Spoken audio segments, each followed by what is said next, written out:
ओम नमः शिवाय। श्रावण मातम में 26वां अध्याय, श्रावण मास की अमावस्या।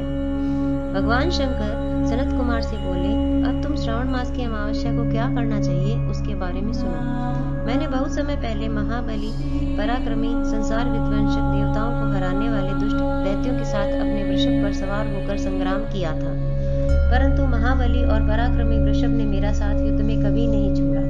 अंधकासुर दैत्य ने एक बार वृषभ के शरीर पर तीव्र आघात किया, जिससे उसके शरीर से खून बहने लगा। केवल उसके प्राणों की ही रक्षा हो पाई। इस अवस्था में जब मैं दैत्यों को मारने चला तो भी उसने मेरा साथ नहीं छोड़ा।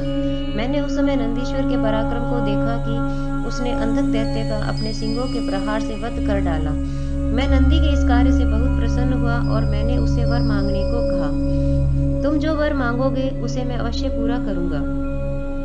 नंदीश्वर बोला, मुझे कुछ नहीं चाहिए। आप मुझ पर प्रसन्न हैं, इससे बढ़कर मेरे लिए और क्या वरदान हो सकता है। फिर भी संसार की भलाई के लिए आपसे प्रार्थना करता हूँ। आज श्रावण मास की अमावस्या है। आज के दिन गौ के सहित मृतिका बैलों का पूजन हो और कामधेनु सदृश मेरा जन्म हो। मनुष्य भक्ति द्वारा प्रत्यक्ष गौ तथा बैलों का पूजन करे, गेरू से तथा धातुओं से उनके शरीर को सजाए, सिंगों को सोने चांदी से मढ़े, दोनों सिंगों में रेशमी गुच्छ बांधकर चित्र विचित्र नाना रंगों से मिश्रित कपड़ों को पीठ पर ढककर गले में सुमधुर आवाज करने वाली घंटियां बांधे। दिन में गांव के बाहर ले जाकर शाम को घर वापस ले आए।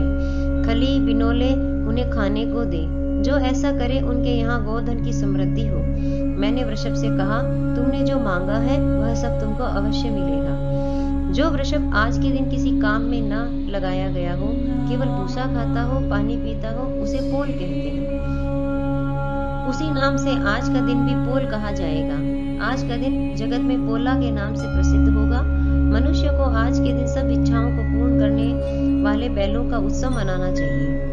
हे सनत कुमार, अब मैं तुम्हें कुशोत्पाटिनी विधि बताता हूँ। श्रावण मास की अमावस्या के दिन स्नान करके पवित्र होकर कुशोत्पाटन करना चाहिए। कुश को बार बार प्रयोग करने पर भी वह शुद्ध रहता है। कुश, काश, भव, दुर्वा, खश, कुंदक, गेहूं, चावल, मूंज और घास, यह कुशा के 10 भेद बताए हैं। ब्रह्मा द्वारा नैसर्गिक उत्पन्न गर्भ मेरे सब पापों को नष्ट करे, स्वास्थ्य कारक हो, यह मंत्र कहकर पूर्व उत्तर के बीच ईशान कोण में मुख करके हुम फट मंत्र द्वारा एक ही बार कुश उखाड़ना चाहिए। जिन कुशों के अग्रभाग सूखे न हो, ऐसे हरे रंग के कुश देव कार्य और जपाति कर्म में, जड़ रहित कुश पितृ कार्य करने में रखने चाहिए। देव कार्य और पितृ कार्य के लिए 7 पत्र के कुश उत्तम बताए गए हैं। मध्य में पत्र न हो, ऐसे अग्रभाग सहित आदेश प्रमाण कुश पवित्रा में रखने योग्य है। ब्राह्मण के लिए 4 कुश का पवित्रा, क्षत्रिय के लिए 3 कुश का पवित्रा, वैश्य के लिए 2 कुश का पवित्रा और शुद्ध के लिए 1 कुश का पवित्रा देना चाहिए। उत्पन्नार्थ के लिए वर्णों के लिए 2 पवित्रा होते हैं। 50 का ब्रह्मा तथा 25 का विष्टल होता है। पवित्रा को आचमन करते समय हाथ से न निकालें। विकट अग्निकारण तथा पाद्य समाप्ति पर पवित्रा को त्याग देना चाहिए।